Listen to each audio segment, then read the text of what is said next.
Olá, boa noite a todos e todas que nos assistem, que nos acompanham aqui pelo canal do YouTube. Eu sou o pastor Irênio Silveira Chaves e esta é a mensagem deste domingo à noite na nossa igreja. Hoje, nossa celebração, ela se dará de uma forma virtual com os nossos irmãos e irmãs nos acompanhando através da mensagem, através deste canal, em suas residências, em seus locais de trabalho, de convivência. Nós estamos aqui para poder compartilhar. Então, vai aqui o meu abraço a todos os nossos irmãos e irmãs, principalmente você que nos assiste pela primeira vez, você que é alguém que está interessado em saber um pouco mais das Escrituras, da vontade de Deus para a sua vida. É para gente como você que a gente está servindo, para pessoas que têm sede de Deus, que querem saber um pouco mais do amor de Deus e que se sentem tocadas pela mensagem que o Espírito Santo nos usa para poder transmitir através da nossa atuação, especialmente aqui no canal do YouTube. Nós estamos numa série de mensagens em nossa igreja. Desde o começo do mês de novembro, nós elaboramos uma série de reflexões baseadas no Credo Apostólico. O Credo Apostólico é um dos documentos mais primitivos do cristianismo. Ele é atribuído, a sua origem é atribuída ao início da igreja cristã, lá no primeiro século. Alguns até dizem que foram os próprios apóstolos que trabalharam para a construção dos artigos que compõem esse documento. Entretanto, a gente não tem muita noção. O fato é que os primeiros cristãos, quando realizavam os batismos, eles exigiam dos candidatos uma profissão de fé. É como que alguém perguntasse: em que você acredita? Em que você acredita? Então, os candidatos a batismo decoravam uma fórmula que era formada por 13 artigos, e nós viemos estudando alguns desses artigos aqui. Dividimos em 7 mensagens. A primeira sobre Deus, depois veio Jesus Cristo, depois o Espírito Santo, a igreja, a comunhão dos santos, também a remissão de pecados, e hoje temos a nossa última mensagem que vai falar sobre a questão da ressurreição dos mortos e a vida eterna. Era uma confissão de fé bastante abrangente e bastante complexa para os termos da época. E para nós hoje, que vivemos um tempo com tantas perguntas sobre a vida material, sobre a felicidade, sobre realização pessoal, essas questões pode ser até que não façam muito sentido hoje, mas nós procuramos contextualizar essas afirmações dentro da nossa perspectiva. O interessante é que, se você ficou curioso para saber como que a gente contextualizou cada artigo do Credo Apostólico, dá uma olhadinha, as mensagens estão gravadas, estão todas aqui no canal do YouTube. Você pode acessar e ver aí na sua casa, rever as mensagens que foram apresentadas como reflexão aos artigos do Credo Apostólico. Bom, sem mais demora, nós vamos falar hoje, então, sobre esta dinâmica que diz respeito aos limites da vida.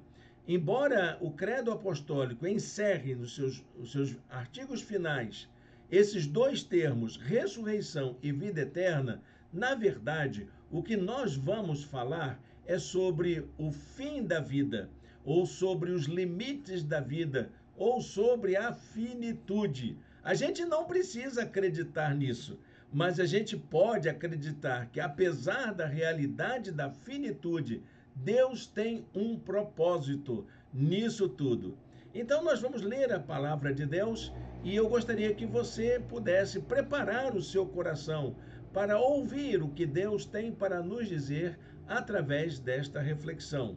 O texto encontra-se no Evangelho de João, capítulo 17, versículo 3. Se você quiser achar na sua Bíblia, dá tempo de você manusear a sua Bíblia e encontrar rapidamente. Evangelho de João, capítulo 17, versículo de número 3. Diz a palavra de Deus assim: esta é a vida eterna, que te conheçam, o único Deus verdadeiro, e a Jesus Cristo, a quem enviaste. O credo apostólico, ele termina com duas afirmações de fé a respeito do futuro. Quais são elas? A primeira está relacionada à ressurreição e a segunda ao sentido da vida eterna. E é interessante observar que, se nós compararmos esses dois artigos com o artigo anterior, nós vamos ver que há uma relação direta com essas duas realidades da confissão de fé, do credo apostólico, da profissão de fé esperada dos primeiros cristãos, com a afirmação anterior, que era a fé na remissão dos pecados. Só que, enquanto aquela ideia da remissão dos pecados fala do passado que nós cometemos, a ressurreição dos mortos e a vida do mundo que há de vir, como está lá no credo, diz respeito ao futuro, à fé no futuro, à crença de que Deus está preparando algo melhor para todos nós. Amém? Isso é confortador. Isso é algo que nos traz esperança.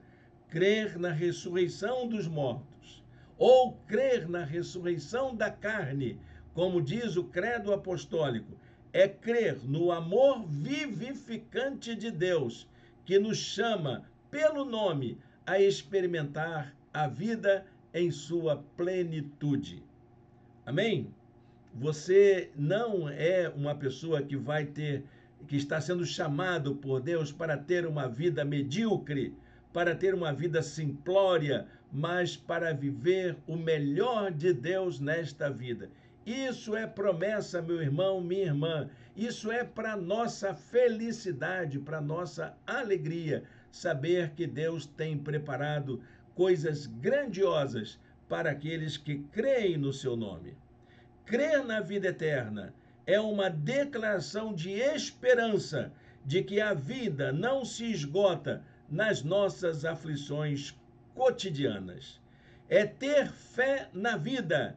E isso significa ter como fundamento o amor de Deus, que nos leva a compreender que a existência envolve mais do que as condições concretas que nos são dadas.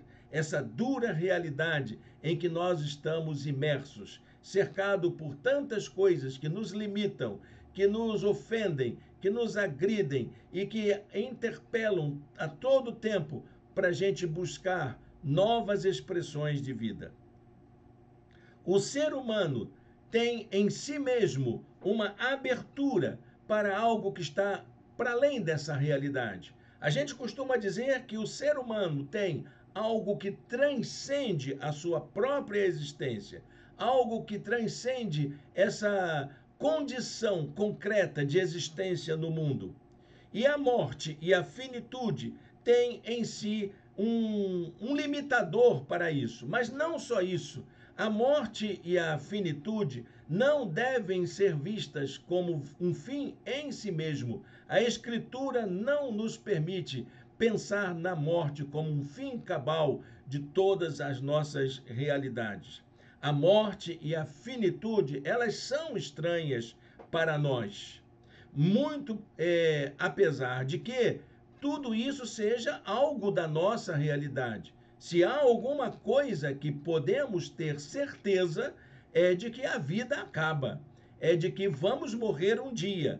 Mas, meus amados irmãos e irmãs, todos nós temos uma força interior que nos estimula a lutar pela vida até o nosso limite máximo. É uma força interior que nos leva a desejar viver. E quando esse desejo se esgota, quando essa força se esgota, quando essa força de viver se esvai, aí então é que é o nosso fim último. O apóstolo Paulo, ele pensava nisso. E lá em Romanos capítulo 7, verso 24, ele dá uma declaração assim que é como se ele estivesse já experimentando o fim de suas forças, estivesse enfrentando o limite das suas energias para viver. Ele queria uma vida que ultrapassasse a própria limitação da sua luta por uma vida boa. Ele diz: miserável homem que sou, quem me libertará do corpo sujeito a esta morte? Essa é a pergunta de todos nós. Quem vai nos livrar da morte? Quem vai nos livrar do fim? É possível a gente encontrar uma resposta para isso? Bem, meus amados irmãos e irmãs, a teologia, ela desenvolveu um campo de estudos que trata dessa realidade futura, dessa realidade finita, das coisas relacionadas ao fim. O nome dessa esfera de estudo é escatologia, palavra formada de dois radicais gregos. O primeiro, que é logia, que a gente sabe que é estudo, e o segundo, que é escatom, que é o final, é o fim, é o limite, é a linha final de existência.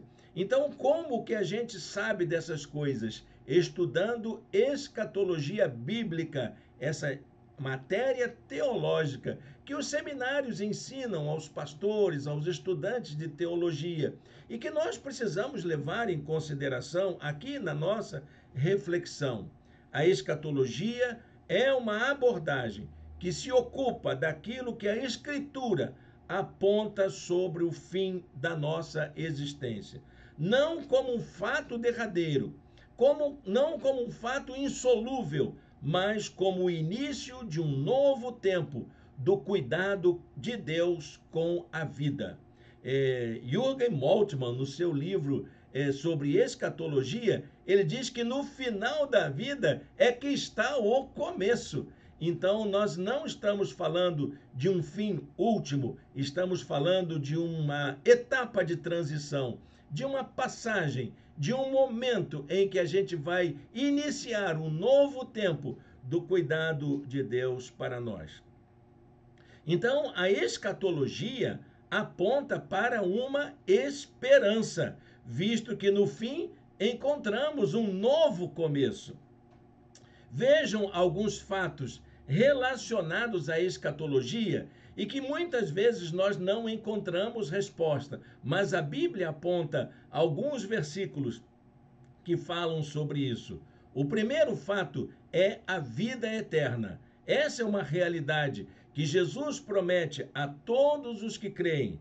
Vida eterna tem o sentido de um estado pleno de vida, de viver plenamente. Jesus disse: eu lhes asseguro, quem ouve a minha palavra e crê naquele que me enviou, tem a vida eterna e não será condenado, mas já passou da morte para a vida. O segundo fato é a vida após a morte. Ninguém voltou de lá para dizer como é que é e se existe vida após a morte. Mas a palavra de Deus diz que a vida envolve a percepção de que ela não se esgota com a realidade presente. Ela não acaba quando baixamos a sepultura. 1 Coríntios capítulo 15, verso 19, uma advertência do apóstolo Paulo. Se é somente para esta vida que temos esperança em Cristo, dentre todos os homens, somos os mais dignos de compaixão. Nós temos essa convicção de que além da morte há algo que Deus tem preparado para nós. O terceiro fato é a ressurreição.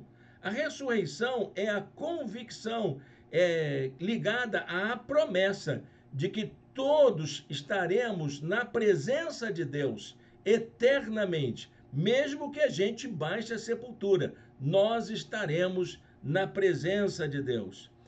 o apóstolo Paulo fala dessa promessa que Jesus deixou, que todos nós seremos ressuscitados para estar na presença de Deus eternamente. Diz a palavra de Deus em 1 Tessalonicenses, capítulo 4, verso 14. Se cremos que Jesus morreu e ressuscitou, cremos também que Deus trará, mediante Jesus e juntamente com ele, aqueles que nele dormiram. Dormir é o sentido de falecer, naqueles que foram sepultados, crendo em Jesus como Salvador de sua vida. O quarto fato, o juízo eterno. A palavra de Deus diz para nós que há um juízo eterno, do qual todos nós teremos que participar.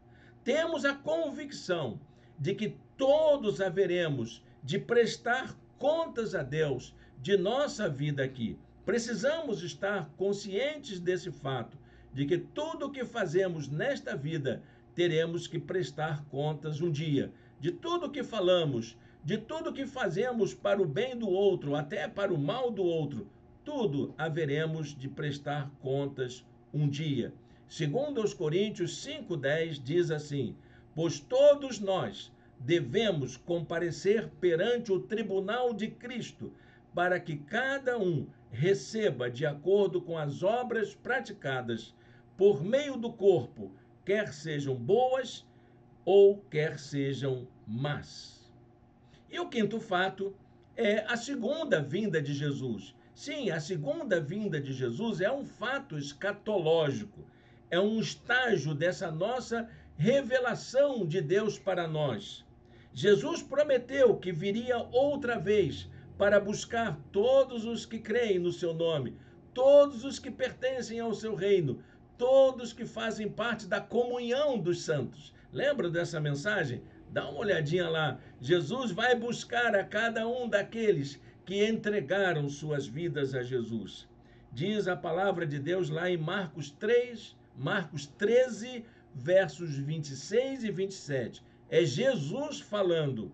Então se verá o Filho do Homem vindo nas nuvens com grande poder e glória, e ele enviará os seus anjos e reunirá os seus eleitos dos quatro ventos, dos confins da terra até os confins do céu. Deus seja louvado. Como eu desejo participar desse momento, como eu almejo ver essa glória sendo concretizada na nossa vida. Bom, gente, a gente pode ver que a partir desses elementos, desses fatos que envolvem a escatologia, a mensagem sobre as coisas do fim, a mensagem bíblica sobre as coisas do fim, não são para nos causar medo ou pavor. Eu vejo muitos pregadores fazendo mensagens absurdas, apontando para um pavor, para um medo de que isso venha acontecer. Mas nós, como servos de Jesus, como pregadores das boas novas do Evangelho, nós temos que dizer que isso não é para o nosso mal. Esse não é um fim trágico para a existência humana, mas é a restauração daquilo para o qual Deus nos criou, para devolver a nós aquela condição desejada por Deus desde a criação. Então, a mensagem não é para causar medo ou pavor para você, mas para nutrir a esperança de que o melhor de Deus ainda está por vir. Como eu acredito nisso? Anote isso na sua caderneta, meu amado irmão, minha amada irmã. O melhor de Deus para a sua vida está por vir. Deus está preparando grandes coisas, grandes esperanças, grandes realizações para o seu povo. Eu queria agora apontar como que essa esperança escatológica nos orienta. Tem três atitudes que essa esperança escatológica nos aponta.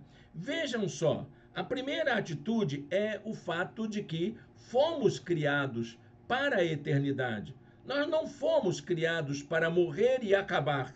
Nós fomos criados para a eternidade. temos em nós mesmos desejos que nenhuma experiência nessa vida possa satisfazer. A satisfação plena da vida não se encontra em nenhuma fonte de prazer que possamos experimentar neste mundo, nem em Marte.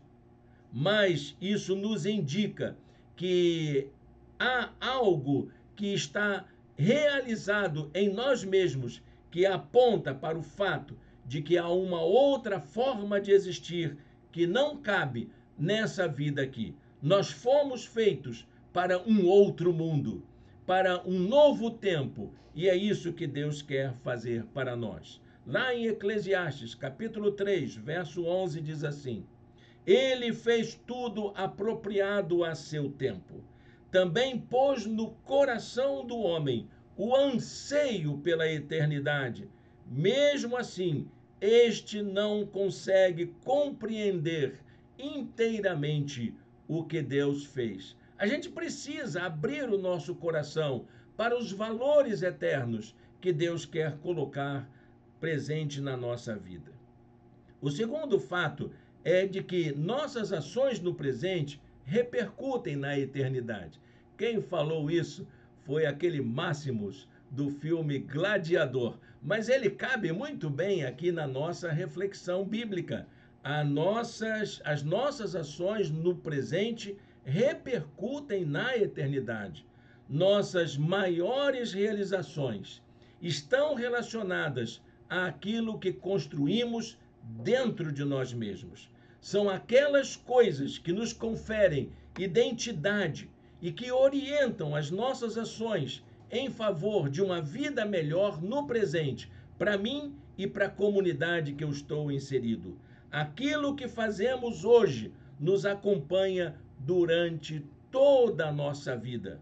Diz a palavra de Deus, lá em Apocalipse capítulo 14, verso 13, nossas obras nos acompanham. Está lá dizendo isso, suas obras os acompanharão, mesmo após a morte, mesmo quando tivermos descansado de nossa luta aqui, as nossas obras, elas nos seguem, porque aquilo que fazemos hoje, nesse momento, o amor que dedicamos a um filho, uma bondade que realizamos para alguém, algo que fazemos de significativo para uma pessoa, isso nos acompanha por toda a eternidade. O último fato que me chama a atenção nessa mensagem escatológica é que nós devemos viver hoje como se fosse o nosso último dia de vida aqui.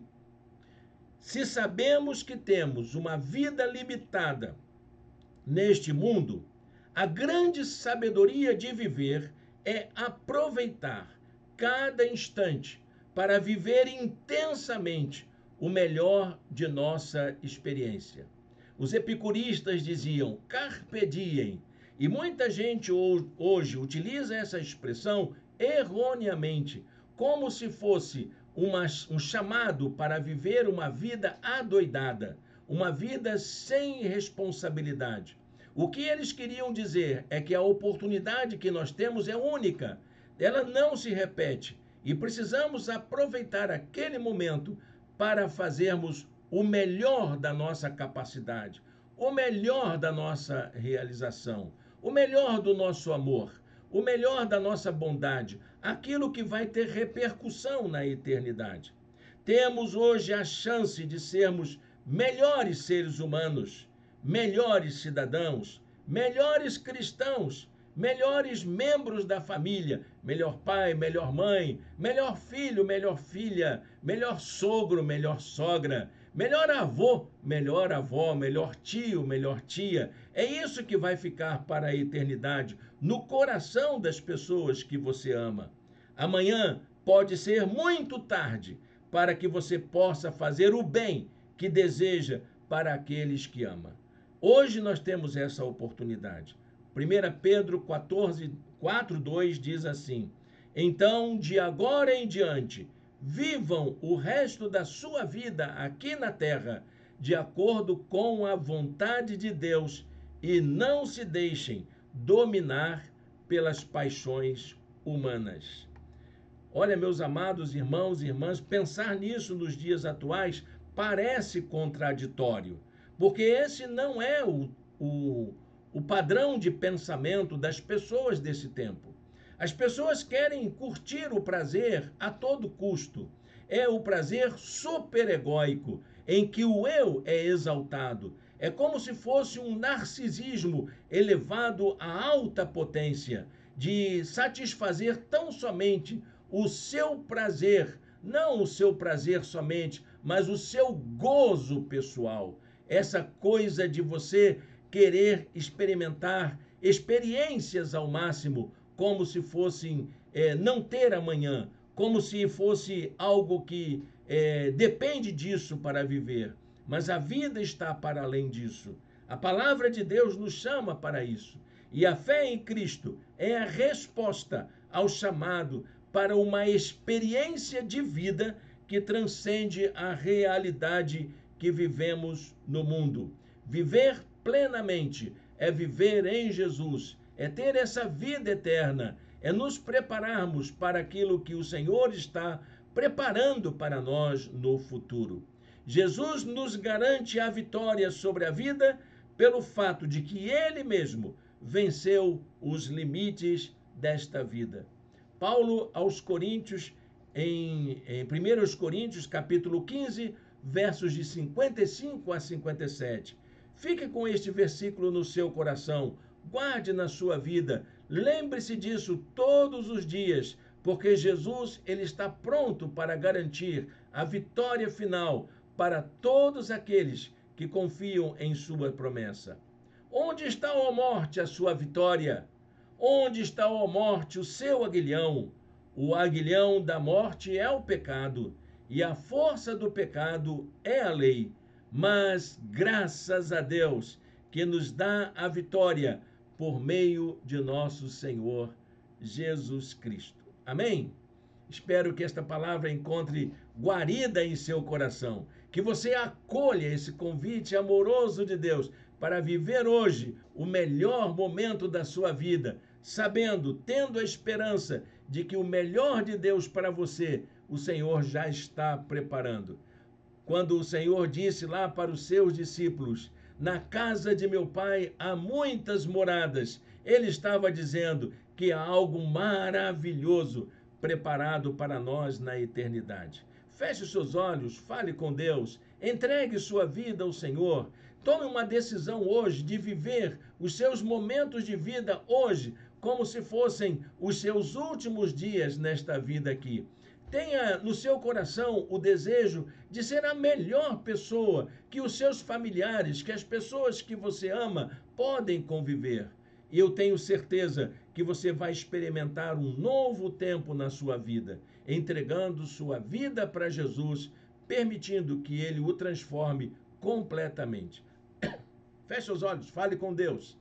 Senhor Deus e Pai, muito obrigado por esta palavra em nossos corações. Muito obrigado, ó Deus, pelo teu chamado, pelo teu convite amoroso para experimentarmos o melhor do Senhor nesta vida. E muito obrigado, Senhor, pela esperança que teu Espírito nos traz de que o melhor do Senhor ainda está por vir, que o Senhor está preparando grandes coisas, maravilhosas coisas para aqueles a quem o Senhor ama. Nós entregamos tudo em tuas mãos, entregamos a nossa vida em tuas mãos, no nome de Jesus. Amém. Amém. Muito bem, meu irmão, minha irmã, chegamos ao final então desse momento de meditação da palavra de Deus. Quero deixar aqui um abraço fraterno aos nossos irmãos em Cristo Jesus. E que Deus os abençoe para que este tempo em que nós estamos vivendo seja um tempo de paz, um tempo de realização, um tempo de novas conquistas para todas as famílias. Deus os abençoe grandemente.